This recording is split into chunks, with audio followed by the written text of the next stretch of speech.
Get in, loser. We're going podcasting. Rock on. You can unlock the door first. Maybe. Warning. Pregnant women, the elderly, and children under 16 should avoid prolonged exposure to Dirt Diggler. Dirt Diggler may suddenly accelerate to dangerous speeds. Dirt Diggler has high gluten content and is not kosher, halal, or vegan safe. Do not ingest Dirt Diggler, as Dirt Diggler is for external use only. Discontinue listening to Dirt Diggler if any of the following occurs: itching, vertigo, dizziness, discoloration of urine, tingling in extremities, loss of balance or coordination, slurred speech, temporary blindness, profuse sweating, heart palpitations, increased use of profanity. If listening to Dirt Diggler gives you an erection lasting longer than 4 hours, you're welcome. Listening to Dirt Diggler may lead to unplanned pregnancies. If Dirt Diggler begins to smoke, get away immediately. Seek shelter and cover head. Dirt Diggler may stick to certain types of skin. When not in use, Dirt Diggler should be returned to a special container and kept under refrigeration. The ingredients of Dirt Diggler include, but are not limited to, a glowing substance which fell to the earth, presumably from outer space, and bad memories. Do not taunt Dirt Diggler. Dirt Diggler does not come with a lifetime guarantee. Dirt Diggler. Enjoy the show. Extra heat.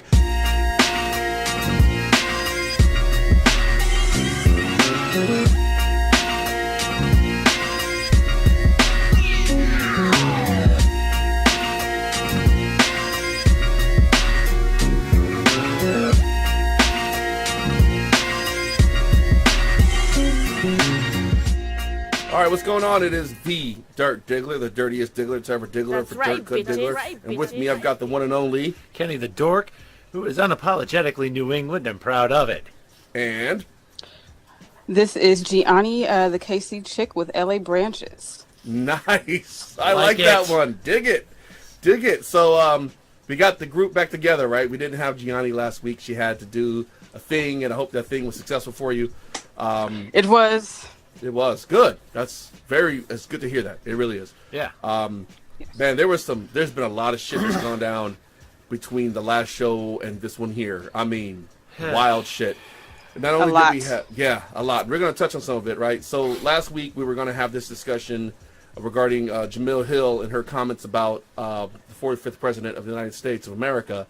But since we didn't have Gianni, we didn't have all the folks it takes to have a good conversation, as good of a conversation as I felt we could have. Right. However, recent events have taken that conversation and made it urgent that we have it, and along with some other commentary that everyone says stick to sports. The problem is at this you can't, Sports and politics are intrinsically interwoven in our American culture. and they always have been. So we're going to Yes. talk about that stuff for a hot second. We're going to talk about the huge trade. Carmelo finally gets traded. We're going to talk about that. Some baseball happenings. Like I said, the postseason's gearing up. There's been some events, and Kenny's Oh, going boy. to take a lead on that. We're going to start off a new segment, right? The best Afro tournament, right? We're going to be going over iconic hairdos and facial hair for all these sports. Iconic looks. Iconic looks, right? So best afro, best mullet, best mustache, best beard, most tragic haircut, and those with the silky smooth locks. We're going to go over all that. We're going to have a tournament, and at the end, we're going to have another mega tournament to see, of all the players, past and present, who has the single most iconic look. Right. Right? Who has the most iconic look as far as actually having hair? Michael Jordan doesn't count because he's fucking bald. Right? No, he doesn't count. Yeah, okay. No, he's bald. Like, how fucking hard is that? We should have a best bald. No, because then I'm going to put Anthony Peeler in there, and he had a lumpy-ass head, and I would just vote for him out of just to be a dick. You remember Anthony? Was it Anthony Peeler that had the Anthony lumpy-ass head? Peeler, yeah. Yeah. All right, so jokes aside, right? So ESPN correspondent Jamil Hill, she's on, was it First Take? She's now the 6 she's o'clock on Sports Center anchor. Sports Center, right? She's one of the anchors on Yes. Sports Center, and she tweeted from her personal account that Donald Trump was a white supremacist, things of the sort. As a result, Donald Trump tweeted, actually went out, he didn't tweet, but he tweeted and said so many things that basically she should be fired for saying that about him, and people were torn as Way to far suppress as... freedom of the press there. Well, we'll get to the actual discussion. So people have their opinions on whether or not Hill was right or wrong to say it. And then there was those questioning whether or not what she said was even valid. And then you have ESPN and the actions that they took, in which case they levied an apology to everyone for her statement on her Twitter account. Then they tried to replace her on the show. The other black personalities on the show refused to take her spot, which forced them to put her back in the air. And so that is what was happening with her case in particular. And we're going to talk about that. Then we're going to segue this conversation to talking about what Donald Trump has just said over the last couple of days regarding some of the other things. So that's the situation. So I'm going to kick it off with Gianni. Gianni, where are you at on this Jamil Hill thing with responses with respect to whether or not Miss Hill was right to say what she said from that whether or not it was right to say from that platform, whether or not ESPN was right to do what they did, and the president's response. How are you feeling about all those different aspects of this? Well, I mean, I think that first of all, leading up to this sort of conversation, you have to also understand that Michael Bennett had just happened, and her and Jamel Hill and Michael Smith had been, on that for a few days. And so, then Trump being the douchebag that he's continued to be, it just sort of like snowballed into her calling him what he really is. I mean, I don't really, if he's not a white supremacist, I don't know what he is. Now, I think that she has a right to say it. I think that if she's going to be a journalist, then she has the freedom of speech. Everybody has a right to disagree with her. And ESPN, if they didn't like the way that she was representing them, that they were within their rights to say that, no, she can't say this, but she had a right to say it and deal with whatever consequences that may come from it. But I think that, we're at a time in our country where you can't be on the fence. You're on one side or the other. And it's very clearly that the douchebag has chosen his side. And so, those of us with any sort of common sense have to say, okay, look, this is not okay. So I think it's what I will say that I think it's a very beautiful thing that they did not allow her to stand on her own with this, that people really supported her and they really backed her, which we don't see happen a lot. So I was very encouraged by that. But yeah, that's my take. So how are you feeling about ESPN's response to the response to her? Because she said what she said, people responded, then ESPN in turn had a response to that. So do you feel that ESPN's response was appropriate for this to this situation? I feel like they're trying to protect their brand, and that's fine. I don't think that they should have apologized. I don't feel like she should have apologized. I think that this is an extremely egregious situation in which we have a president that clearly is not for all people. So I think that in extreme situations, you take extreme measures. That said, they had a right to protect their brand, and that's what they did.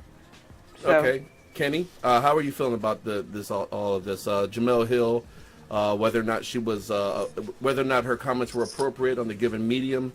Of course, the president's response and ESPN's response to it. Where are you on all these things?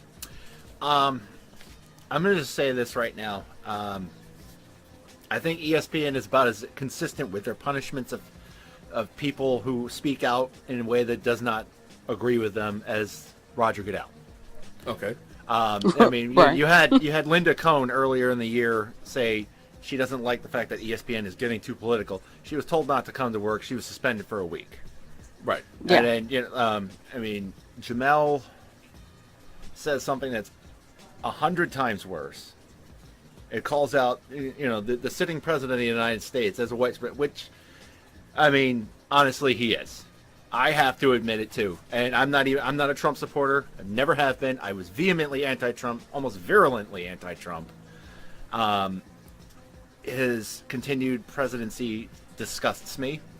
And I find myself, for the first time in my life, actually agreeing with Jamel Hill.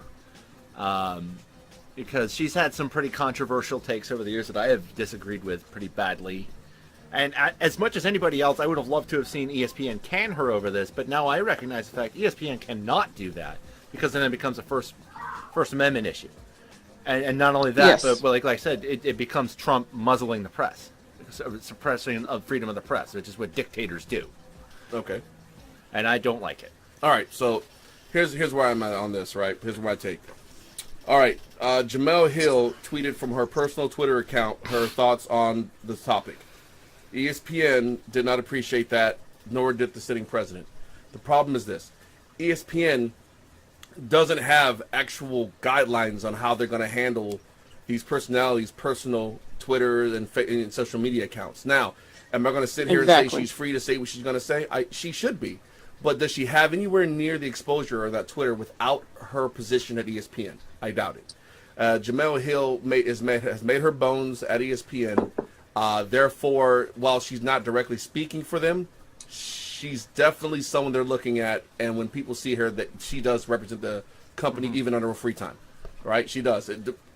That's how it is. However, ESPN's lack of consistency and lack of guidance, they've tied their hands behind their back. You let someone like Kurt Schilling persist forever and never, and it takes forever before you correct him, yet you jump on Jemele Hill immediately. Shit, even through the warning, Schilling continued to do what he was doing because to him, he's fighting a good fight. But it took how long for them to can him? Months, almost a year before they canned that guy for saying some pretty atrocious shit about Hillary and Barack Obama and anyone who didn't agree with him, right? So yeah, fuck ESPN for that. Now the president responding to what someone said, what some fucking sports person said about him on Twitter is about the most immature shit I can imagine. Yeah. Then again, that's kind of what he is. Like that's his MO. You don't have bigger fish to fry. Well, yes, he does. The thing is this. This is what people voted for. Like, this is what people. He didn't change when he got elected. Nope. He's exactly who he was during the campaign. He's exactly who he was when he first said that Barack Obama wasn't really American and started that shit up. Yeah. He's exactly who he was when he denied people of color housing in the fucking 80s. He's exactly who he was when he talked about grabbing pussies. That's who he is. Yeah. He's exactly who he was when he condemns, which we're going to segue into this one, where he condemns people peacefully protesting at NFL games, yet refuses to condemn until pressured to white supremacists that actually killed someone at Charlottesville. This is who he's always been. This is nothing new. He's 70-something years old. He didn't change drastically over the past fucking 40 years. This is who he's been. Yep. So people with their faux shock that he said or done anything is bullshit. ESPN played this fucking terribly.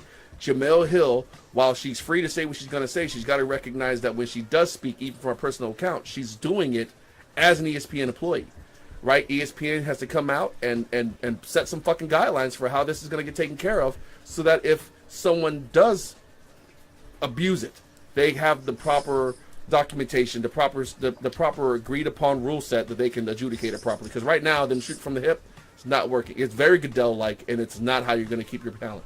Nope. You're already on the decline. You have to downsize.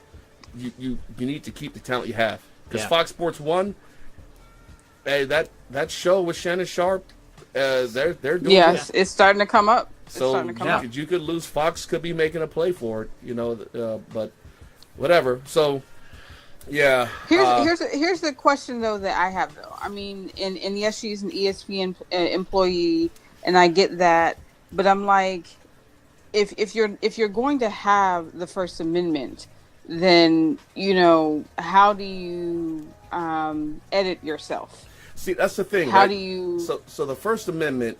This isn't a First Amendment issue until Trump says something, right? ESPN or any private entities parting ways with somebody for saying something terrible is well within their purview. Now, will the government come and persecute you? That's where the First Amendment steps in. So they could have canned her for that until he said something. Yeah. Once Trump got on his podium and opened his fucking mouth and said all that bullshit, now ESPN can't do anything because she can directly go and the government went after me for saying this because he made it a public spectacle to appeal to his base. So, like I say, if you work for Dirty's Crab Shack and you say some shit on Facebook like, I can't stand my fucking boss, and I fire you as a result, like, I didn't infringe on your freedom of speech because I'm not the government. I'm dirty, this is my crab shack. Fair enough. But that's a fair point. Right, but if you say, fuck Dirty's Crab Shack, and I get the police to ransack your house, now your First Amendment rights are getting fucked up. Not by me, but by the police, because they represent the state. So that's where this stuff comes from. I mean, you see it constantly. People say racist shit, terrible shit, and they get posted from their jobs. That's right. not a First Amendment issue, right? And even if you are working for the state, like say you are law enforcement and you say something totally out of pocket, that's not a First Amendment issue. That's a code of conduct issue now. Yeah. Because you're policing people when you can't hold these views and effectively police at the same time. There's a lot of things to it, and a lot of people don't understand what the amendments actually are for and how they are applied. But the amendments don't really apply to the private sector with respect to freedom of speech. Even freedom That's of a fair point. That's a fair point. So that's a my very take on fair this. point. Yeah, and not only that, but Okay. people when they accept the job, most of them are at-will employees, meaning you are employed at the leisure and the will of your employer. Indeed, right. Most contracts are at will. So moving Right. forward, this conversation real quick because we gotta have to get into the sports and the sprots and stuff. Donald Trump did admonish the folks protesting in the NFL, called them soft sons of bitches, and at a campaign rally for a congressional contest in Alabama. Now, here's where this becomes interesting. He's directly talking about Colin Kaepernick. All right, and him, and by proxy, he's talking about Malcolm Jenkins and Brandon Marshall and a slew of other players in the NFL who've been taking a knee. The NFL's inability, reluctance to address this head on with, at all, this is going to definitely escalate. We're going to start to see, I'm calling it for tomorrow, a ton of players of all stripes taking a knee because it's going to be hard to look that guy on your right and left in your eye unless you do. A ton of players taking a knee, and possibly, if this thing continues to escalate, players dressing but not taking the field. You're going to start to see actual strikes happen if the NFL doesn't do something to insulate its players from this kind of shit. It's bad enough they get death threats for doing something and lose sponsorships, but that's part of the risk you take when you protest. But like when you have the president coming after you, it's a whole different animal now. So that's what's been going on over the past couple weeks. This is how sports and politics are intersecting. It's not, you can't stick to sports anymore. I tried to keep politics out of the show for as long as I've had the show with little nuggets here and there about Kaepernick because was a sports/political thing. But now it's impossible. You can't do it. Would be irresponsible for us to not say something about this. Yeah, and that was a discussion we had earlier in writing the script. It was like we have to say something. We have to. It will be us willfully turning a blind eye to not speak on this. Yeah. So, all right. Do either of you have any parting shots before we move on to the next thing? Well, I mean. Yeah, I mean. Well, go ahead, Kenny. I'm sorry. Yeah, I think honestly the NFL's got a lot of huge problems on their plate between player protests and not taking up for their players.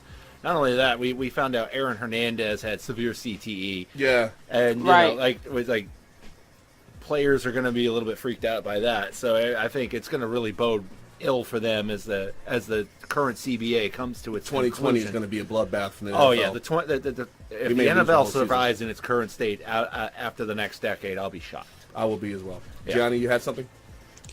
I think that it's very interesting that you talk about stick to sports, but Michael Bennett was trying to stick to sports. He was going to Vegas. He was hanging out, and he went to see the Vegas. Yeah. Right, the Vegas PD said, no, you don't have a right to do this in peace. And they, of course, as they do with everybody, tried to make him the villain. They tried to defame him in every way possible.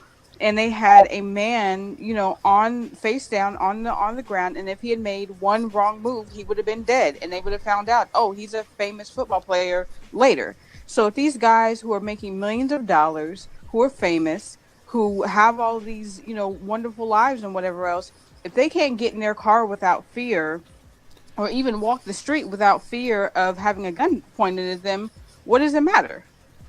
You can't just stick to sports because they can't live. The people saying stick to sports, those situations typically don't apply to them, which is why they fail to empathize with the people that it does, and it's really a lack of empathy. It doesn't touch small town America. It doesn't touch enough of America for America to care enough about it. Unfortunately, so we're gonna move on. We're gonna move on, and we're gonna talk about that Carmelo trade, to which I only had one word. Bruh. Oh my God. I mean, congratulations, Carmelo, on escaping from New York. God, you know what? They made a movie about that. Yes, they did. So is he Kurt Russell or is he the package? Which one is he? I think he's Kurt Russell. He's Kurt Russell. He escaped New York. Yeah, toast on that one. Yeah, buddy, that's a good one. Yeah. But yeah, Carmelo is now in OKC with Paul George and Russell Westbrook. To which I think the coach has to pioneer an offense that utilizes 3 basketballs. Because that's the only way this is going to work. Yeah. It's the going to be an only way interesting this is one-year gonna work. experiment. And, wow. Right.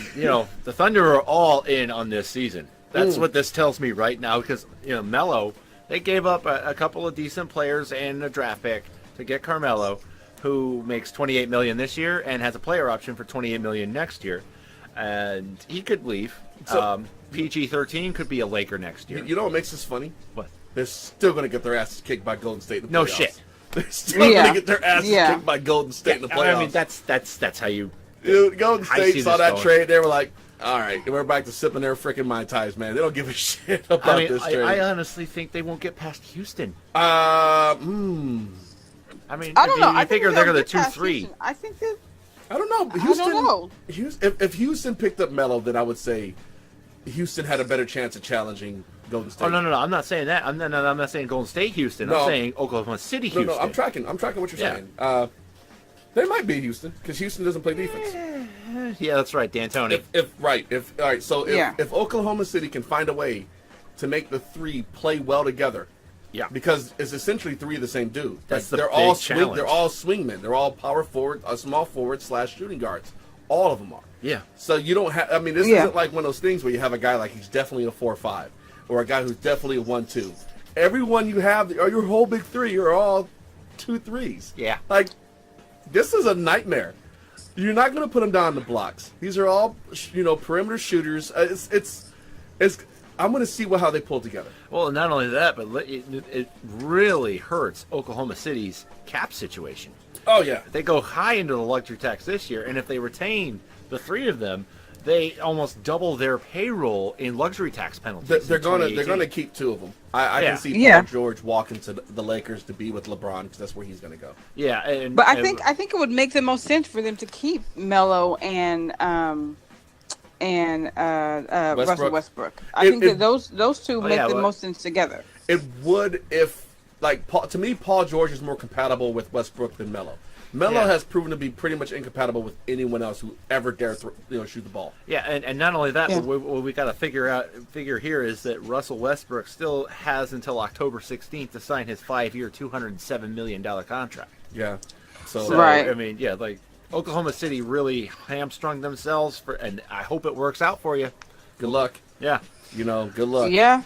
So, Well, yeah. they gambled. I mean, they gambled. They gambled. They gambled. You got to take the chance. They shot their shot. Let's see what Yeah. happens. yeah, You got to shoot the shot and see what happens. That's all you can do. yeah. I'm not mad at them. I'm curious Yeah. to see how this turns out. I'm not gonna say I'm it's with doom you and on this gloom. one. Yeah, Bruh. bruh. Holy shit. Oh yeah. So let's move on to baseball happenings. Kenny's got some interesting information on that. Go ahead, Dork. All right, yeah. So, baseball. We're coming down to the last week of the regular season. Hey, did you know that Chris Sale struck out 300 batters? I heard you mention that earlier today. Yeah, he's only the third left-hander to do that in the last 30 years. Does it matter that he's left-handed? Yeah, well, most pitchers are right-handed. Okay. It So it's a volume thing, because yeah. there's less Yeah. because there's less left-handed pitchers, the chance of it happening. goes there's lower. less exceptional left-handed pitchers. There are left-handed pitchers. It's just that the ones that get to the elite tier don't I thought strike out. left-handed pitchers were exceptional to begin with because they are left-handed. And they're Oh, not the norm. you! I'm just saying, man. I know. I thought But to be fair, it's also it's a rarity in the American League. As like I said, he's the third pitcher in the last 30 years to do it, between Randy Johnson and Pedro Martinez. those are two good names to be mentioned with. Yeah, exactly. And not only that, Very he has good a names. chance. He has a chance to break the Red Sox career one single season strikeout record with his next two starts of 313 held by Pedro from 1999. Which, dude, Pedro in 1999 was straight electricity in a level that I have not seen since. Did he have that same hair in 1999? No, he did not. He had a lot more tightly coiffed. Also, all right. So y'all was sitting there like, why are they laughing at this? You need to Google Pedro Martinez's hair and see the various states it finds itself in. It was not good. The It was most not good. moistest curl ever. it was a moist Jerry It curl. was the most moistest Jerry Yeah. curl ever. Eric When they was won the out World and Series in jealous. 04, he Eric just was kept out that. and Totally jealous. God damn. It's crazy. But speaking of crazy, the Indians are still winning, and they also, fun fact, before I get into the postseason predictions here, They won. They had the single best 29 game stretch in major. Well, actually, Was it 29 or the 21? Well, they won 22 in a row. 22. But they tied the 1884 Providence Grays for the best 29 game stretch in MLB history. What the fuck is a Providence Gray? I mean, seriously. Yeah, you didn't know Providence was such a hotbed of professional sports in the early 19th century and late 18th century. I swear, electricity changed the whole game, didn't it? Yeah, well, Providence lost out on that one. Yeah. Electricity changed the whole game. Between them and the Steamrollers winning the NFL championship. I so wish that Cleveland would have a team called the Steamrollers. The Cleveland Steamers, man. It would take... So anyway, the postseason races are starting to crystallize. Everything's kind of falling into place. We know the Dodgers have won the NL West. We can project that the Cubs are going to repeat as NL Central champions. They have about a 6-game lead with about 8 to go. Nice. The Nationals have won their division ages ago. The Indians obviously are in as AL Central champions. The Astros have won the AL West. The Red Sox have a 4-game lead over the Yankees with about 8 to go, and that's probably going to be the Red Sox are probably going to win the division. We pretty much can guarantee that New York and Arizona are going to host the 2 wildcard games against terribly mediocre teams that will not beat them. I'm sorry, Colorado. I'm sorry, Minnesota. You're just not going to do it. Or whoever winds up cold, playing. Kenny. It's cold. Ice cold. That's how I go. But anyway, so that leads us to our division series matchups of Cleveland and New York, and then Boston and Houston. Depending on the final 4-game series between the Red Sox and Astros in the regular season, that'll influence who has home field advantage for this series. I lean towards Houston retaining home field advantage. They have a 5-game advantage on the Red Sox as of now. So I figure it's going to be Houston and Cleveland in the ALCS.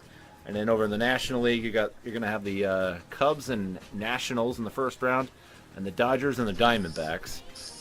Nobody's scared of the Dodgers anymore, even though they had that great season, and they've gone through a funk for about a month.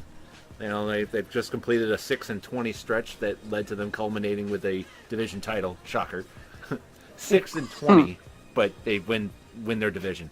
Yeah, that's what you get for getting 55 games over 500 before you do that.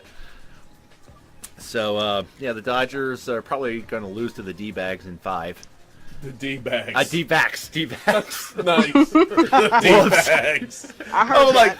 I is think that you code meant for that. someone, or am I thinking the D-Bags I here? really think you meant that. Well, who knows? And then I figure the Nationals are going to beat the Cubs. And finally advance out of the first round of the playoffs. So we're going to have the Nationals and the Diamondbacks in the NLCS. I see the Nationals and the Indians in the World Series, and Cleveland finally takes it. That's a pretty smoking take you got there, buddy. Well, yeah, I mean, you saw how close Cleveland got to it last year. I did. You see how close the Phillies were when they played the Yanks a few years back?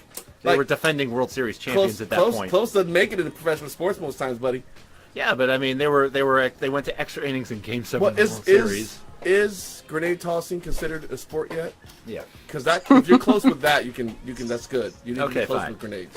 But I'm just saying, and not only that, but Cleveland is a juggernaut right now. Also, horseshoes. Yeah, you can be close with horseshoes. I mean, they've won 28 of their last 29 games. I think it was Texas. It might have been Tennessee, but maybe it was Texas.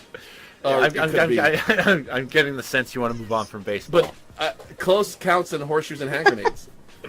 But yeah, I got the Tribe winning the World Series. There you go. That's a take, man. That's a hell of a take. Well, you know what? They have the ability to do it. We're just going to see if they execute it in crunch time. Because teams get hot. Yeah. Teams cool off. We've seen the favorite lose. We've seen the underdog win. We've seen all the shit happen. So that's the glory of playing a series is you never know. Right? You never know exactly what's going to show up. So maybe Cleveland does take it home. Yeah. All right, so fun time. Holy shit! All right, the new segment, right? We're gonna start off with the best fro. All right, so how to start? I was like sitting there, and I was like, man, we should do like a fucking tournament. Who's got the best afro? Because I don't even know why I was thinking about it. Probably Kaepernick. I saw Kaepernick's afro, and I was like, Kaepernick. Man, that is a nice looking afro. Because it's a very nice afro, like. It's luscious. Shit, dude. Like, he takes his helmet off and goes poof right back to this normal shape. There's no picking involved. I want to know what kind of conditioner he's using. He probably uses it's got to be a good conditioner. It's probably Mixed Chicks or Miss Jessie's. I I have no idea what you're talking about. I got a house full of mixed girls. Like, shit, man. Like, their hair is straightish, curly-ish. Like, we got to find different products, Yes. man. TCB is way too thick. And Yes. TCB. Yeah, oh, well, Jenny know what I'm talking about. I do. I know exactly what the hell you're talking about. TC, like, the black products are too thick, and the white products are too thin. So Yeah, and there's- I can't use mixed chicks on my hair. Mixed chicks laughs at my hair. So Like, bro, please. right. So all right, so Exactly. we went and we compiled a list of afros, of glorious afros from past and present, all sports American, right? Well, all sports period. Yes. Oh, yeah. And this is our seating, right? So this is a typical. We got 16 people, 16 names here. Yep. And it's a typical tournament seating. One will be pitted against 16, two against 15, and so on. And what we're going to do is we're going to post the survey up on the Facebook page and whatnot for listeners to vote. And you can vote for which afros you think are superior in the, and we'll go through the brackets until Yep. we get an afro champ, and then we'll move on to mullets and so on. Mullets, beards, mustaches. I'm really excited about the mullets one as well. There's some I know. fucking glorious mullets back in the day. And The in mullets were present awesome, day, man. too. The mullets were awesome though. Mullets are still awesome in some cases. And so are afros. Like yeah. So all right, This is so a great though. and the silky smooths. The silky smooth. The tragic hair and the beards. That's yes. so much tragic hair these days, but my God, there's some shit. All right, so Yeah. all right, so starting off the seating, we have the man, the myth, the legend, Dr. Julius Irving, Dr. J. Right, his afro was seated as the number one afro by the group. Yes. Followed by Randy Moss's blowout, because Afro Randy was a special Randy in Minnesota. He just did not give. So was. Nope, you have Artis Gilmore, whose afro was afro personified because even his sideburns had afros. You have at number 4, you have Ben Wallace, whose afro was so unruly it could not be ruled. it could not be like Ben Wallace's afro perfectly matched the player he was. Yes. It was so beautiful. It was just great. beautiful. It really was. It was great. It's like whenever he braided it, it was like okay. Then he Good let rough. that shit fly out, and you're like, I know, yeah. Like, yeah, I he's- used to get mad when he would braid it. Mike, his afro. Well, was, and he didn't really. I don't think he played well when he braided it. To be honest he with you, I played don't think okay, he played but much he was better. he was dominant with his afro out. Yeah. Like that shit was Exactly. It was like that was how he harnessed his It power. was. It's how it harnesses power. Coco Crisp, that's the name you don't hear every day. Yeah. But man, he had an afro. Yeah, he couldn't fit it under his cap. Nope. You know, you play him outfield and it would fly off all the time. No, what he could have done was just drop some hairspray in there and not worn a helmet at all. Well, yeah. He has to, yeah. There you go. There you go. Yeah, that's true. Coco Could've Crisp had a his could've afro was worked. like brownish too. It wasn't. It was. Yeah, it was like a brownish big. hair. It was big hair. And we had the debate between Coco and Colin Kaepernick, so we had to give it to Coco though because his afro was pretty fucking amazing. It was. It was. But coming in at number 6 is Colin Kaepernick with his afro, and I'm pretty sure you've seen it. So A few times. I don't need to tell you about it. It's pretty well manicured. It matches his face. It's almost like his afro, actually from his shoulders up, is just all afro, and his face is somewhere in the middle of that. Yeah. It's great. somewhere. If you look hard Yeah. enough. Somewhere. And so you follow him with Kareem Abdul-Jabbar's afro, which, all right, so some of y'all are youngish and don't remember him at all as an athlete. And some of you are old enough to have seen him when he was old, when he was playing for the Goggles. Lakers with the goggles and the bald head. Yes. Go back into 70s. Oh, Look yeah. at 1970s Kareem and his Enter the Dragon afro. Right. That's the one we're judging right now. The Enter the Dragon Wait, afro. what Oh about my the God, late it was the late 70s, so early lovely. 80s airplane dress? Oh, yeah, but that Enter the Dragon when he was young. Oh, that, yeah. man, that afro was pretty strong, man. Right, and so he's at number 7. It was. Coming up at 8 is Josh Childress, followed by the great Arthur Ashe, whose afro was ahead It was of his so time. clean. It was It just was clean. but Yeah. let's It was be clean. real. For him to have done what he did, to rock that hair, that was a big deal. Yeah. That was a big deal. Yeah. Warren Sapp's afro. Some of you may not have seen it, but when he dislocated that Packers lineman's hip on that crackback, that was an afro game. So, Yes. check out Warren Sapp's afro. Warren Sapp's, I think, the only bust in Canton with cornrows. Gotta love Warren Sapp, dude. He gives zero fucks, man. Same.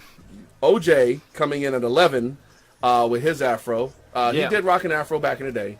Yeah, he Yes. would let it go out, but then when he started gravitating more towards Hollywood, he kind of Yeah, he reeled brought the afro in. he reined it in because that's fucking what OJ Yeah, was. yeah, he was just, trying to protect his image. Right, so here's the surprise addition for you. Kind At of failed number- with that one, didn't he? Yeah, he did. Yeah, He did. He made a killer with bigly. it. So, John McEnroe at number 12. Some of you are like, McEnroe? Yes, fucking John McEnroe. Have you not seen that fro he's got? Oh my God, the Jufro. It was The very Jufro. serious. Yes, that shit Yeah. was there. It was. Even though he got the It was Jufro, just as he's manic like and Jewish, crazy but as it's he was. hilarious. It matched his afro matched him, It matched his intensity It and did. his anger as a player. and the headband just topped it off. Oh yeah, the headband it was just ridiculousness on top of it. Oh It was yeah. a hat on a hat, basically. It's a hat on a hat. So yeah, Ricky Davis followed at 13, followed by Kobe Bryant at 14 with his teeny weeny afro back in the day when he was number 8. I don't understand how we couldn't have gotten Andrew Bynum in that slot. Because we're going to talk about Andrew Bynum. Andrew Bynum's afro was used for evil when he made it to that mushroom shit. So he goes on that fucking... Are you just bitter about the fact that he never played for the Sixers? I don't care. Like, that haircut was inexcusable. Like, that shit, like... It That's was what I bad. thought was great about it. It was- like, holy shit, that was the ugliest fucking hairdo. Like, why did you do that? What friend and told you what- that was a good idea? What made it worse is that he did it on purpose. It wasn't like did. it happened to him. It just, he allowed it to happen. There are mishaps that happen with your hair. yeah. But then is when you do it on purpose. So Bynum's omitted from this list because he took what was a beautiful afro, and he totally ruined it. And I just, can't. I don't can't even know respect what Okay, he fine. did. I can't Number respect that. 15. Lester Hayes with what has to be one of the dirtiest little afros I've ever seen. But it was just a gritty kind of half. But it matched him. Yeah, it matched his playing style. And then It was very soul glowy though. it was not as moist as it could have been. Yeah, well, I mean, it's also the 70s, and hair care products hadn't really evolved at that point. Yeah, but it's still. This is I mean, very it's- true. Yeah, you're right. It still wasn't as moist as it could have been. You know. And rounding out the list, Marwan Fellaini. Fellaini and He's a forward for the Manchester United. Italian soccer player. Yep. You And- may be wondering, like, what? Google. Seriously. Google Seriously, this look shit. at this guy's hair.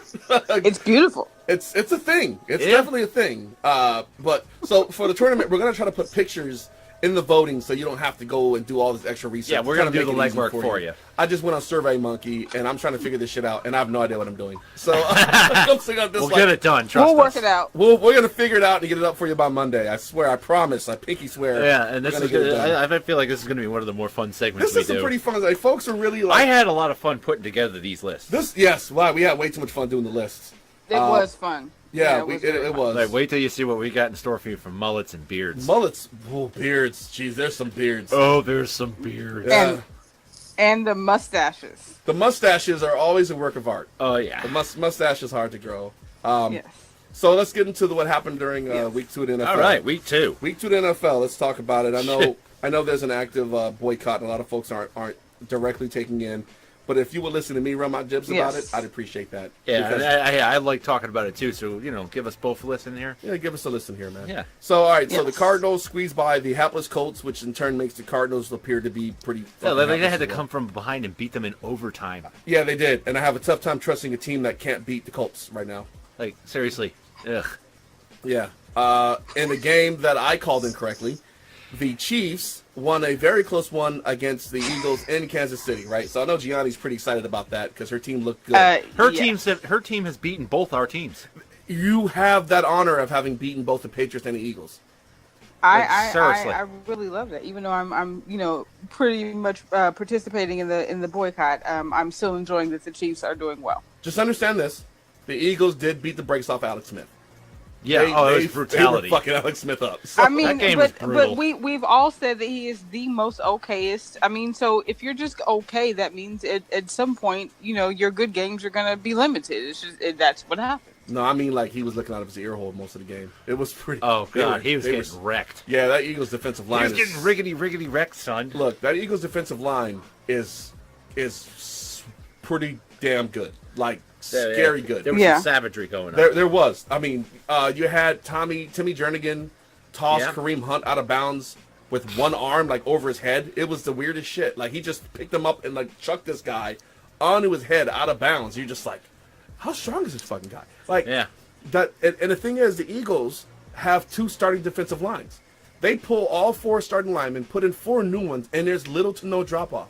It's That's a ridiculous. scary ass line to deal with. Now, when they played the Pigskins in week 1, they got up to Cousins and beat the brakes off of him.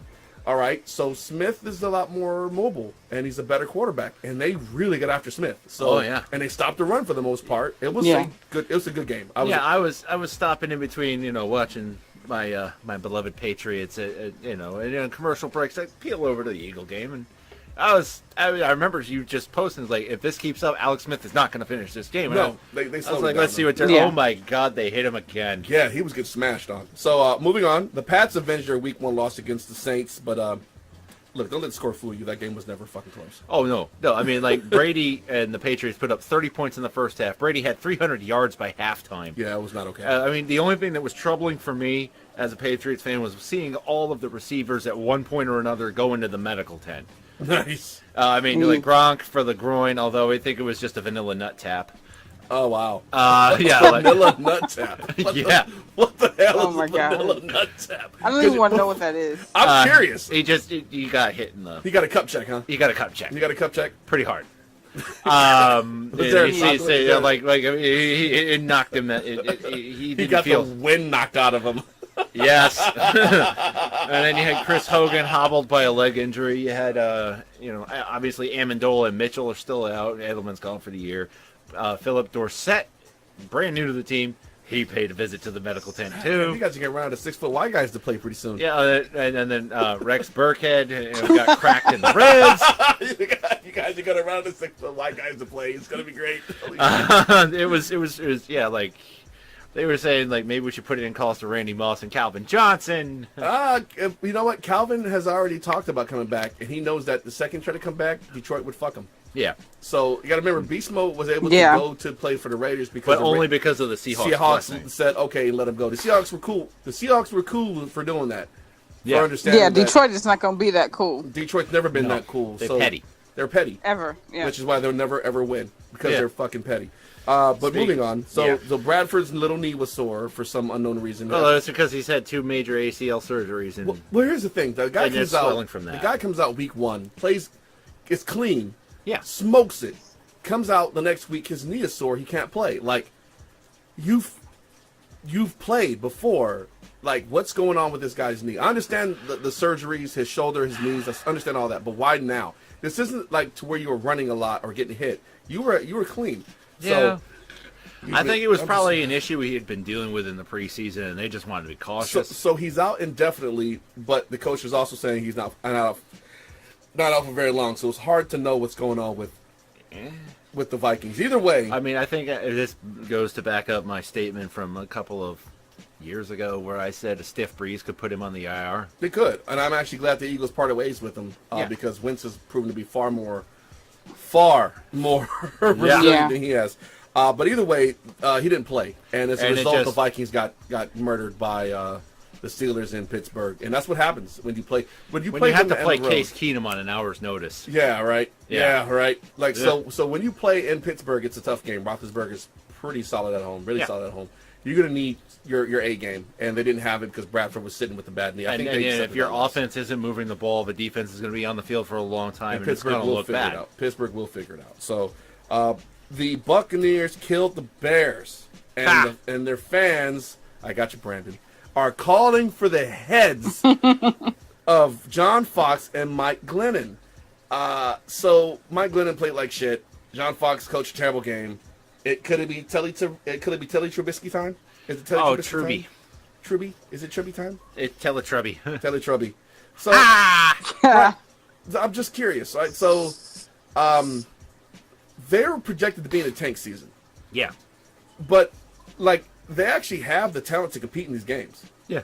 Right? Well, they proved that against the Falcons in week 1. Yeah, they did. Like the Falcons game and the Bucks game are worlds apart. They looked absolutely terrible and lost during that Bucks game. Oh yeah, the Bucks kicked their asses all over the field. And the Bucks are by no means the Falcons. No. So it's just is it a road and home thing?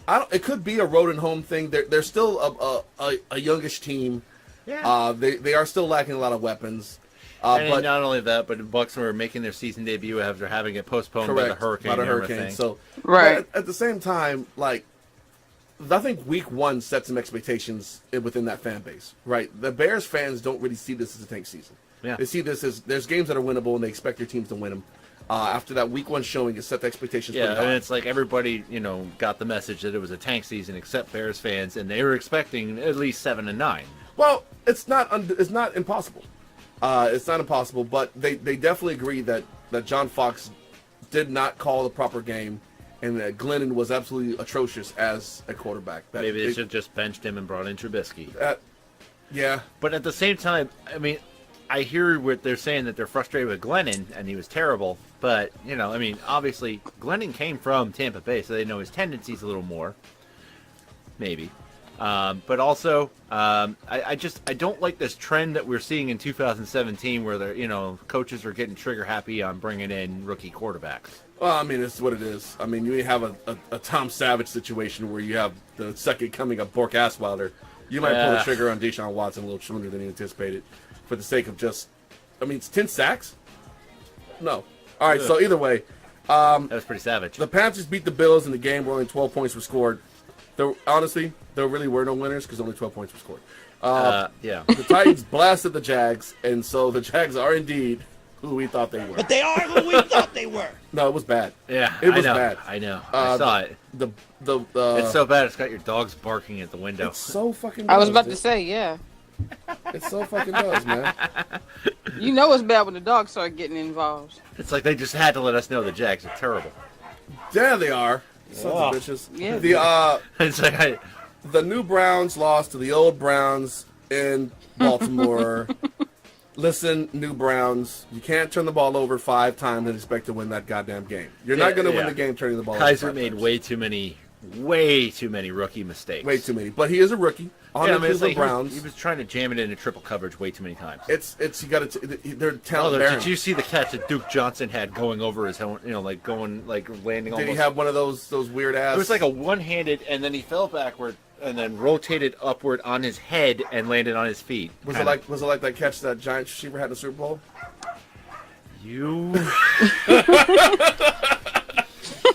What was that guy's name, Kenny?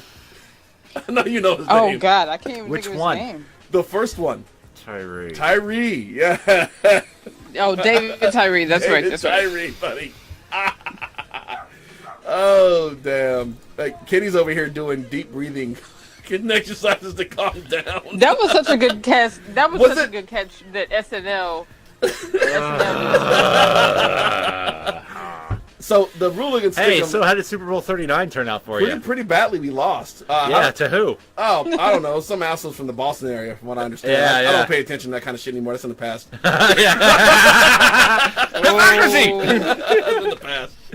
Oh, man. I heard there were good cameramen involved, though. Oh, yeah. I figured there were, too. I mean, they don't take trophies away, though. No, right. They don't take the trophies away. They don't take the trophies away. But speaking of takeaways, so the Jets lost to the Raiders as predicted. Surprisingly, though, the Jets managed to score like 20 points, so that was unexpected. And Beast Mode, in his eternal charity, was kind enough to host an impromptu dance period of instruction. I don't know so much it was a period of instruction or it was just a big dance party with 60,000 of his closest friends. I think it might have been that. Look. All I know is he didn't give a rat's. He was turned. He was doing the dance, and I'm not mad at the guy. I was loving it. The Jets players were a little bit sore about it, but they're the Jets. They were more sore for getting smoked. The guy, they made a big deal of it. It's a non-story. The guy was mad because they lost. Now, he didn't care that Beast Mode was dancing. So are you going to be the asshole to go, fuck that guy? Because, he just trucked a 305-pound lineman a week prior. So, serious. Do you really want to put your name on that list? No, you don't. How about you show up and play a competent football game? I don't know how you get frustrated as a Jet. You know you're going to be 0-16. Go away. You know you're tanking. You're tanking. So the Finns beat a team that no one gives a shit about. But they barely won by the skin of their unvaccinated teeth. And Cutler threw what has to be the single worst Hail Mary attempt I've ever witnessed. So he almost hit me from TV. Dude, the dude at like the 40 or 50-yard line takes the snap, rolls to the right, cocks back and chucks the ball, and it goes 20 yards out of bounds at the 20-yard line. This didn't even make it to the end zone. The receivers, the defenders, the linesmen, the They were just spectators. watching it go. I'm in Maryland. I should have made a play on that ball. 'Cause that's about how far it was off target. Like it's that shit's probably still trying to. I should have But, the sad part was we saw it, but did anybody in the stadium actually see it? There's no one there. So Yeah, in a soccer stadium that seats 27,000, they didn't sell it out. nobody was there. It's so bad. Are we for them. sure that he shouldn't be like still on the couch someplace? Like, should Well, he his actually wife still didn't be want him on the playing? couch. Remember, I mean, all he wanted to do was kick back, crack a beer, and smoke menthols on Sundays. yes. To which I think those Marlboro menthol lights. Kenny thinks he's a Newport smoker. We went over this, Yeah. but he wanted to come out on Sundays. Burn a couple smokes down with the boys, have a couple beers, call a game or two, Yeah. and then go home. But the missus was like, "No, You've got to get out of here. get out of here. You're throwing up my routine." So I get it. And not only that, but it's getting so bad for the Chargers in LA that the league is thinking of moving them back to San Diego. Which would be great because their move was unauthorized. Yeah. Yeah, remember, Yes. the NFL did not bless their move. yeah, they just Right. gave them the option to accept a They did basically the Chargers moved, and the NFL was kind of like, okay. Well- We feel like understand. yeah. So they definitely played themselves like really bad, and it's gonna be Yeah. LA hates them or doesn't care about them. yeah. Either way, Yeah, it's not nobody a good hates look. him. It's just nobody cares. I honestly, I think considering that the Chargers were a division rival to the Raiders, and that the team that the city loves the Raiders, that there's still some Yeah. animosity toward them. But maybe for most of the people, it's not animosity; it is simply apathy. Yeah. I can feel it. No one's coming to your games because And nobody. not even only wanted that, you left behind a city that loved you. and you can't even go back because they hate you now. They're angry at you. Like, I don't know. I think they could reconcile it. They could go back. There's They a could go back. business handing out tacos for every Chargers loss. Really. To which I would love to have a taco from San Diego. So basically, they just they are who we thought they are exactly who we thought they were. the most ain't shit They organization are the most in ain't the shit NFL. organization. They're the most ain't shit organization in the NFL. They Yeah. ain't shit. So moving on, the Broncos absolutely throttled the Cowboys. How in much Denver. lemonade did you have on Sunday? Actually, not a whole lot because the fans were quiet. Surprisingly, Cowboys weren't fans, crying, huh? No, they just simply go back to their holes and they don't say anything. Did they just quit on the game like Zeke? Well, yes. Look, I'm not even fucking mad at Zeke for that one, to be honest with you. Of all the It's things like, we've what's had the about, point at that point? Like, I mean, you got to think Ricky Waters played for us, so we saw some quitting. Right? So for Zeke to give up on a pick six in a game that's out of control yeah. after being smashed on all game, I kind of get it. The dude's young, he's frustrated, he's gonna do that. He's not gonna sell out like that. That's not even who he is. It's never been who he is. Yeah. So. I mean, you want to talk about quitting? What about Randy Moss toward the end of his Patriot reign? Well, yeah. By that time, though, Yeah. Tom had already quit on him. Yeah. Like Tom had basically said, "Fuck it." So I understand Randy, and so yeah, I Yeah, well, then not only that, but when he was in Minnesota. Well, yeah. the Minnesota thing, we can talk about. We can do a whole show on Randy. But there's a 30 for 30 on him. We could just play that. But but Randy's whole thing was, the media made a big deal about him quitting when he wasn't. Yeah. So it got to him, and so he said, "Fuck it," started quitting. Like it's how he's a contrarian to an extent. He really was offended by it because he wasn't quitting like they said he was. He wasn't playing the way he was an unselfish player, but they cast him to be a selfish player, and he was offended by that. So moving on, the Washington professional football team, they won a close one against the Rams, who we called the Rams to win that game. We thought that the Pigskins would be out of sorts, but man, the Rams all of a sudden look competent. Like, all right, so they lost the game. The Rams lost the game because they surrendered like 250 yards on the ground, and Yeah. you're not going to win doing that. But the fact that they only lost by 7. Yeah, and Goff threw an interception late that sealed it for him. Yeah, yeah. He to that point though, Goff looked like he was all right. Goff is looking solid this year. Yeah. He's looking pretty solid now. Maybe it was just a change in regime. I think so. I think the new coach is really breathing life into it. I think Jeff Fisher could make young Brett Favre look like shit at this point. He made Vince Young look like shit. Vince He Young sure did. But Vince kind of did that. Vince, Yeah, but Jeff Fisher didn't help. Vince Young lacked mental resiliency. He lacked the ability to deal with true adversity because, I mean, Aside from that one night in 2006 when he played USC in the national. well, no, I championship mean, game. yeah, but I'm talking about like in general. Yeah. I mean, rising to the occasion at one time by dealing with the pressure of being an NFL level quarterback for a prolonged amount of time in a city Yeah. like Philadelphia or New York. He lacked that, and so And not only that, the NFL is just a completely different game from college. it really is. So Vince Young has some early success, but man, all right. So that's what it is. My dog is here, and he's wagging his tail, and he's shedding all over me, and it's And it's he's great. nudging you. And I don't know why he's so excited, but I'm glad he is because he's furry and he's right here.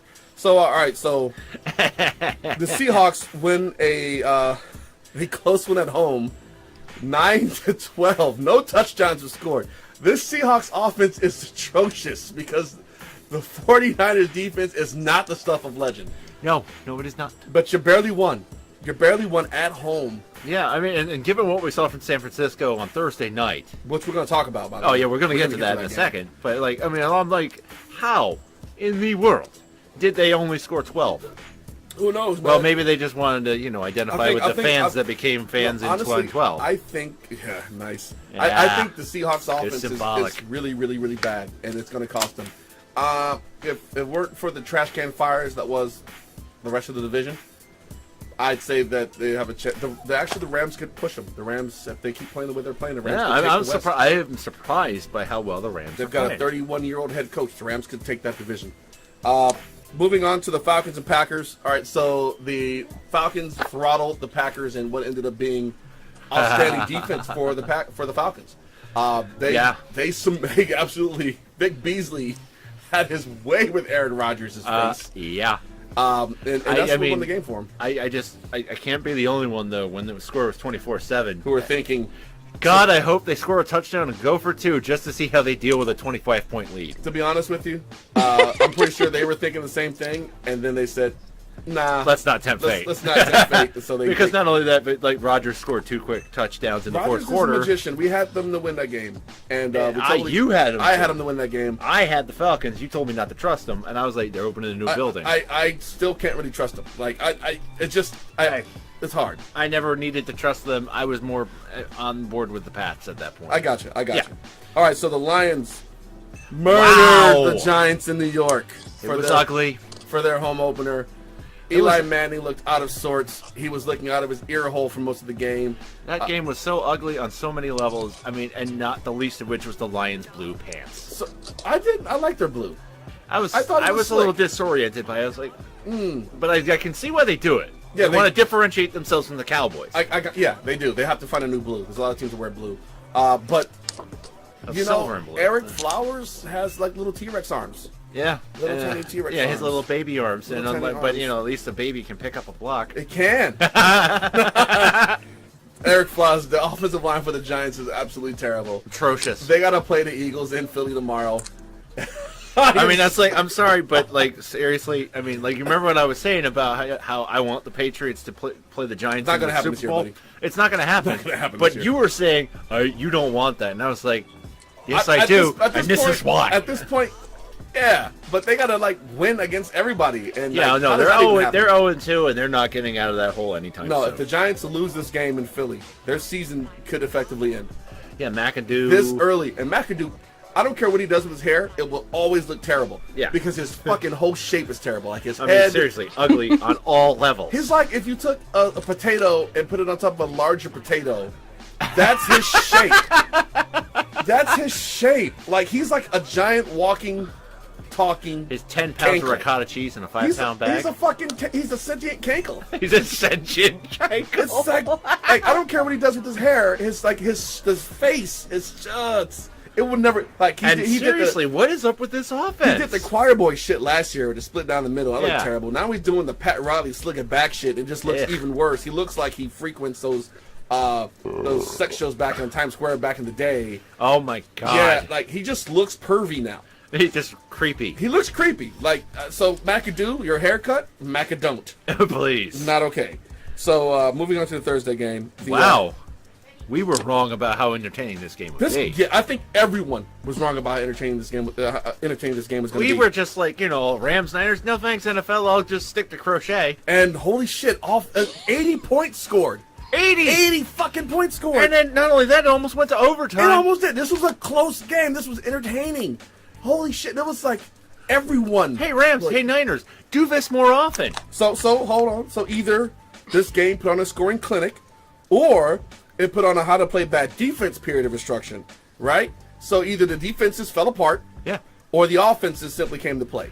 I can't decide. No, I peeked in for a little bit, but I didn't see any crowd shots. Were there people actually there? No. So No San one was Francisco there. still has that problem. So here's the problem, right? You're hosting a game on a weekday yeah. in a Wait, area hey. that doesn't really have a fan base because everyone's in San Francisco.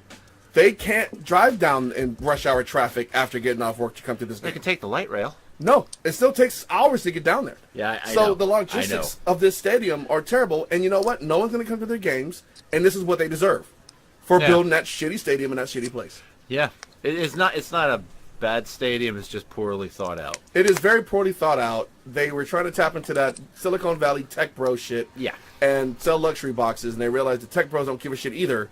So they're Yeah, gonna and, be in like, between. I mean, you saw how empty it was in week one. Yep, between the Rams, the Niners, and the Chargers, between the West Coast, the NFL is hemorrhaging money from the stadiums right now. Yeah. So either way, hey, look, I thought that was a good game from the Rams. The Rams. Yeah, I was impressed by the I Rams. was impressed by the Rams. I'm mildly surprised at how good they're playing. Yep. All right, so Week 3 predictions. holy shit, our uneducated predictions for Week 3. And now, looking back at our Week 2 uneducated predictions, I edged you out 13 to 12 this week in terms of correct predictions. And which one cost you? The Eagles Chiefs game. What does that teach Which you one about was being a that? homer? That's right. To not be a homer. Attaboy. Let's get into it. All Have you right. learned your lesson? I have not your though. lesson. I'm a You guy. probably haven't, and I'm you a- probably have a few more. I'm a guy. I'm gonna do that shit again and again, dude. I But totally chill, expect I'm you up to- one on you. You are up one on me. We're gonna level that out when the Patriots inexplicably lose to the Bills. Because we know it's gonna Wow. happen in Buffalo. Sure. Dude, inexplicable. Like for some reason, and it's not even a Rex Ryan involved. Oh, in your this dog's visiting me now. one. Yeah, the dogs. Do they like the attention? They Eh. like the attention. They're the dogs. They're Dax. So all right, Ravens, Jags. I got the Ravens winning that one, 10 to 24. I got 20 to 7 Ravens. All right, Broncos versus Bills. I got the Broncos taking this one, 28 to 9. I got the Broncos taking this one 24-14, and only because Denver's a weirdly different team outside of Mile High. Understood. The Steelers versus Bears. I got this. Oh, this is going to be I ugly. got this going 35-9 in favor of the Steelers. 31-13. Falcons Lions. I got this going 24-27 in favor of the Titans. I'm sorry, I got the wrong shit on here. There's a typo. Holy shit. That is a huge typo. I got this going to the Falcons. I'm sorry, 24-27 Falcons. I got an 18-16 Lions. Nice. Browns versus Colts. The new Browns, expansion Browns versus the Colts. I got it going 24-10 in favor of the Browns. I got a 23-20 Browns, so we both on board with Deshaun Kaiser getting his first I win. do. I think he gets his first win this I mean, week. because who can't beat the Colts? Well- even though the Cardinals struggled with to find a way to lose, they wound up winning in overtime. Well, the Browns have a Joe Thomas, and the Colts don't have anything like that. No, So they don't. If, God, They God have help this him. like competent offensive lineman. God who- help him if Miles comes back. Yeah. Miles Garrett. Oh, help him yeah. God help him if he even plays in that game, even at a diminished capacity. Oh, poor Brisket. Yeah, he's gonna have to move. We're gonna have to move. So the Bucks versus the Vikings. I got this game going 24-21 in favor of Tampa. I got it 26-24 Vikings. Hopefully Bradford actually plays. If Bradford plays, they have a much better chance to win. If he sits again, If Keenum has to play, ugh, I'm gonna that's why that's I made gonna be my- a blowout for the Bucks. They couldn't say how long he was going to be out, so I have to go with that Yeah. he's going to be out. So all right, so moving on to the Texans versus the Pats. I have the Pats taking this one 35-14. And I got it 28-17 in favor of the Patriots. I just think that the defense will be on the field too long for the Texans, and that eventually they're going to exploit Yeah, them. exactly, and I feel the same way. You know, it's just going to be tough for the Texans defense, as great as it is, to keep the Patriots out of the end zone. It's going to be. I Yeah. mean, it's just yeah. Yeah, I mean, especially with Deshaun Watson. You know, he had that one play against Cincinnati. Other than that, he is not And impressed. Cincinnati's a terrible team. Exactly. So moving on to the Finns versus the Jets. Got this one going 17-14 Finns. Got the Jets scoring some touchdowns. I got a 31-14 Finns, because I don't think it's going to be as close as you think it is going to be. That's Cutler though. It's It's the Jets. but it's Cutler. It's Jets. This is why you take the division every year. We know. Anyway, Giants versus the Eagles. I got the Eagles fucking smoking the Giants in their home opener, 45-17. And I tried to be cautious, but you gave me so many reasons about why the Giants are terrible, and the overwhelming evidence is there, and I'm going to go 31-6 Eagles. I have to give them some points because the Eagles secondary is still, it's sustained a lot of injuries, especially at the safety position. So I had to. Yeah. The Giants could. But the score Giants have not done anything on offense they've been to pretty this bad. point. They've been pretty bad. So Cerebral. Saints versus the Panthers. Yeah. I got this going 24-14 for the Saints. I am not convinced that Cam Newton is where he needs to be playing. Oh, neither am I. But I mean, did you see that Saints defense? Yeah, and Carolina's is not that special right now either. Yeah, and it's also not in the dome. Not in the So dome. I'm going to Correct. go with the 1916 win for the Panthers. Okay, I can go either way. Seahawks versus Titans. I got this going 21-24 in favor of the Titans. We both have it decided by a field goal. I have both teams scoring 4 points less. Go Titans. All right, Bengals versus the Packers. Oh, God. I got this going 10-28 in favor of the Pack. I got 27-14 Pack. And Chiefs versus the Chargers. I got this going 28-20 in favor of the Chiefs. I have this going 30-28 in favor of the Chiefs. And the kicker gets iced for a third week in a row. If that guy gets iced a third week in a row and misses, he's gonna fucking be put on suicide watch. It's a Guayo syndrome. Young Ho cool. Mm-hmm. Young Ho will not be cool after he gets iced for a third time. No, he will not. So Raiders versus the Pigskin. Sorry, so I got Pigskin fans in my media. I talk about it. They work around me, and even they're like, I'm not looking forward to playing the Raiders and the Chiefs. And I'm like, you're going to enjoy those fucking wins because as close as we made it against the Chiefs, y'all are not that good. So y'all are going to get your asses handed to you, and it's going to be great. So I got this going 35-14 in favor of the Raiders because I don't see anyone having an answer for Beast Mode. And I have a near identical score, and the only suspense of this game is when will Marshawn Lynch break out his dance moves because he don't give a fuck. The bigger question is when is he going to grab his dick when scoring a touchdown? I mean, why wouldn't he? Why would I'm gonna go with a yes on that. that's a safe bet, Gianni. I think he definitely will do that. Yeah. So Cowboys versus Cardinals. 14-17 Cowboys. And that hurts you. It does. The Cardinals have them getting taken overtime by the Colts. Ugh. Does not sit well with me. Carson Palmer does not look good. They don't look good. The loss of David Johnson is much bigger than we anticipated. Yeah. Larry Fitzgerald is old. Carson Palmer is old. Their defense is not that good. They have a good cornerback, and that's about it. I'm surprised. It is surprising. Bringing back Chris Johnson isn't having the effect that they thought it would. There's a reason that he wasn't playing anywhere. Oh, I know. All right. I know this. And it's just... I mean, when you weigh all those factors, it's tough for me to go with the Cardinals either. So I'm going to pay 33-20 Cowboys. And that sucks because we both hate the Cowboys. So I hate them a lot more, though. Like a whole lot more. I'm ambivalent. I definitely hate them. So I mean, I have a family full of Cowboy fans. So I'm so sorry. How do you deal with that? Well, I got punched in the arm regularly when I was a kid for not rooting for the Cowboys. So I kind of just conformed for a bit. What? My uncles were just really brutal about it. Man. But as I grew up to be my own man, kept my Patriots fan tucked away in there. Yeah, I kept it tucked away, but then it was like I let my Pats flag fly when I got out of the house. I commend you for standing by your morals there and not rooting for a shit team like that. Yeah, I mean there was the triplets era where I was young. It was confusing. It was weird. It was the 90s. Yeah, I know, and my uncle convinced me it was a good idea to buy a Deion Sanders jersey. Oh, he's a terrible human being. He's all right. He's not that bad. Was it a Niners Deion jersey or was it a Ravens it was a Cowboys Deion jersey? Oh, okay, just checking. He played for like 4 teams. All right, the week 4 Thursday night game, Bears versus Packers. All right. Look, full disclosure, the Bears they're not a good team right now. No, they will be going forward, but right now they're not very good. However, they're going to be a good team going forward. I think so. Oh, okay. I think give them 2 years. And a different coach. Yeah, well, John Fox got to go. I'm sorry. John Fox got to go. Obviously, we were wrong. Yeah.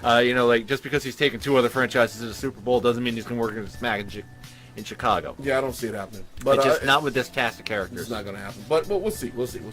I got this game going 24-20 for the Packers. It's going to be close because the Bears play the Pack. They show up. Yeah, and not only that, you're catching them on a short week. And they're catching them in a short week. There's a chance the Bears can win this game. I just don't know which Green Bay shows up. I see it going 26-17 Pack, but only because the Bears score garbage points. Yeah, well, fair enough. All right, sir, if you would Oh do boy, some it's that time. It is time for the shitty beer of the week. And we went and dredged through the finest Bargain bin? of the bargain bin, the finest the bargain bin had to offer. Greetings, I'm Dirk Digley of the Philadelphia Digglers. And I'm Kenneth Dorksworth of the Connecticut Dorksworth. And we are here to give you Dirk Digley's shitty game time beer of the week. We have a beer that I don't know if it expires. Hold on, what is this on here? Nope, no refill. It is Alrighty Then Watermelon Wheat Ale. So it's pretty exciting. I'm really looking forward to this because this could go either way. This could be both glorious and or tragic. Remember, we had that expired Mexican beer last time. Oh god. So that turned out to be a treat. It actually was, and I was surprised at how well it tasted. It wasn't how bad well at it all. carried. It carried well. I'm so- just not. I'm not ready for either of y'all. I'm just not ready. Let's take You it know, away. I smelled it. But, it's actually smells pretty good. Actually. All right, on the count of 3. Yeah, fuck it. Do this. 1, 2, go. Mm. I taste watermelon. Wow. All right. Alrighty Then is a wheat beer infused with sweet, luscious watermelon fresh off the farm. It's crisp and refreshing with little to no hoppiness. It has a light malt flavor that allows the melon to shine through. A true taste of summer. Ironic because we're on the first day of fall. It's yeah. But all right. So We're yearning for what was. so how do I feel about this beer? It's not bad. It's pretty good. It's made in Ocean City. Yeah. Oh, so it's local. Yeah. Yeah, it is. All right. I think the average beer fan who's used to just taking down their Miller or Budweiser is probably not going to like this beer too much because of how fruity it is. However, this beer is pretty fucking good. It is. Right? I like it. It's got 4.5% alcohol, so this is not one of those beers that's going to take you down. You can have several during the game if you can find them. Because I don't know, this was just in the shopping cart by the register where they put all the bargain shit. And we were just like pawing through it and like, oh yeah, dude. Gonna take this one. But Alrighty then. it's pretty good. Like, I think look, if you gave me an Alrighty Then watermelon wheat ale, we could be friends. I wouldn't hate you for it. Right? So would you prefer this after Krav Kalash or crab juice? I'd prefer this. I'd prefer this over the crab juice. This is a solid game time beer. No, give me an ice house or something like that. No, I'll take the crab juice. Fucking take the crab juice. Ugh, crab juice. Ugh. Yeah. So yeah, like I said, time. if you see it, cop it. If you do the fruit beers, if you're okay with fruit beers, go for it. If you don't know, this is not a bad one to try out. This is not a bad beer to try out. So go for it. Get yourself some more. Alrighty then, and it'll all be good. All right. So all right, here we go. Shitty indefensible hot take of the week. The hot take. Look, fucking shitty. I've got a hot take so shitty. I actually had to stop myself and think, like, do I really want to say this? 'Cause this is because like if we were on network, we'd be canceled. be canceled. All right, so here's my shitty hot take. So someone's gonna hear this and go, "No fucking way." But that's the point of the shitty hot take. My shitty hot takes typically are way too actually logical.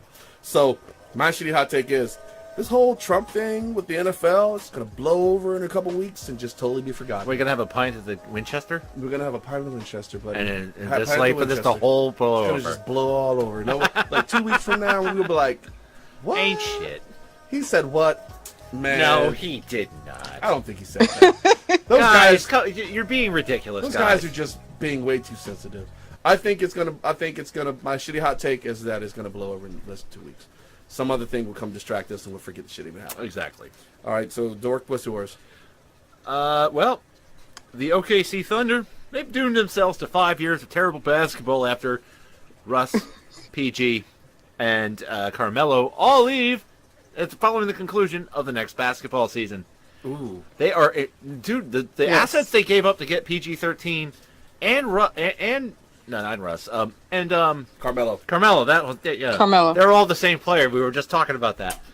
They really are the same guy. Yeah, exactly. The assets they gave up to get those two guys, that's their bench Yeah. Well. and their draft picks. And so I think their cupboard's bare, and they're just it's really going to suck for them. the cupboard's bare is gonna suck to be them. Tracking. The cupboard's bare. That's awesome. It's like they're gonna get so bad that the fans will want them to move back to Seattle. Ooh. Wow. All three of them? Ouch.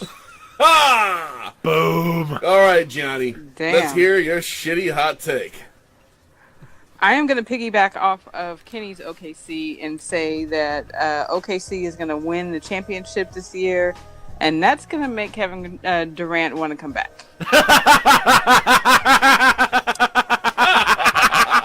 Oh damn. That's pretty. We're at one end of the spectrum to the other. God, It's like, that's- why y'all that's- hate yeah. OKC? That's a pretty smoking take right I there. don't hate them. I know, but people are gonna listen to this and wonder if we just intentionally just That hate is them. a smoking take. Like seriously, I just dropped the mic and you lit it on fire. Oh my god, yeah, definitely lit it on fire. Holy Like seriously. oh wow, that's. I'm sorry. Wow. Whatever. That's pretty fucking ballsy. Nice. That sounded a little moist. You all Yeah, right? it was a little warm. Uh. No. So, all right, as always, look, I know we covered a lot of material today, right? And some of you may be wanting to get back at us. Let us know how you feel about our conversation topics. And feel free to do so, right, on our Yeah. Facebook page. Dirt Diggler Shitty Sports Show, and the I in Shitty is actually a 1. You can watch the video or whatever on YouTube for this. Like, say you come across this on Mixcloud or SoundCloud, and you're like, fuck those guys. Leave us comments on those mediums. On YouTube, Yeah. leave us a comment. Or if you feel like what you have to say cannot be confined by a mere comment on a video or audio track, send us an email to dirtdiggler2823@gmail.com. And we'll respond. We'll respond to you. We understand Yeah. we touched on some sensitive topics, and Yeah, we expect there to be some kind of feedback. So by all means, Exactly. hit I us mean, up. it's like one of those Yes. things where it was a little awkward and uncomfortable for me, stepping out of that into the political, Yeah. because like I have some Yeah. pretty incendiary political opinions. Oh, no way. Never. No. Not you. Not you, Kenny. What? After all, You raging Democrat, you. Well, yeah. So, Kenny, what's yours? KMP, what's your email? KNP278@gmail.com. Right? If you Please don't all send me messages at once. No, Oh, seriously, just fuck. try to do it. Just send us messages. Just send us messages. Like I have that volume of email to really be like, dude, don't all do that at once. That'd be great though. Like our numbers went down a little bit, Yeah, and it's cool. It's I mean, cool. the glitch thing really kind of cost us, It but did, we're it gonna did. get y'all back. It is. You know what? I for all the listeners who are still there, we appreciate you. We'd like to get back to 100 again. It was really nice to feel like kind of almost important a little bit. And I think this is a good show, and I think the people who listen are good. You know, if you know folks who are boycotting, like just understand that supporting me, you can still boycott the league. Supporting Yes. us. So we, like I said, we appreciate everyone Yeah. who tunes in all the time, and we love it if we could find new listeners via you. We have the Philadelphia Eagles fan club on Facebook that's been big supporters of us. Thank you. Yeah. RTO Beats, of course, provides us our music. He's been supporting. Yeah. Thank you. We have Gianni and her folks. Thank you. Kenny and his folks. Thank you. And to Yep. all the folks on my Facebook and everything else who support the show. Thank you. Help us get back out there. Help us get big. Because we really do love doing this show. We actually do love doing the show. It's really fun. I look forward to drinking beer Yes. and talking sports with you every Saturday. It's good. It's a good time. It's a good Yeah. time. So as usual, you guys got anything you want to add? Just try and be civil out there, people. All right. Good advice. Gianni, Yeah. anything? I just really want to get some love out to all the people who are dealing with the hurricane and natural Yes. disasters. Like, it is crazy out there. So just sending love out to everybody that's dealing with some craziness and just praying for safety for everybody. Yeah, if you got folks affected by those storms or the earthquakes that have been happening, you know, we feel for you. Hopefully you can get in touch with your family Yeah. and they can recover. Hopefully everything needs to happen. There are several charities that will be helpful. I don't recommend the Red Cross. No. And No. you need to be cognizant going forward that you don't get scammed, because there are a lot of, every time something like this happens, there's scams that show up and they just collect your money and they don't help anybody. So do some research before you donate. Make sure your dollars are being donated to a cause that's actually going to help. And if you plan on going down in person, be sure you do your research before you put yourself in harm's way. Yeah. So, hey, look, as usual, it's been real. It's been fun. It's been real fun. Dirt Diggler. The Dork. And Gianni. Out. Word. Out.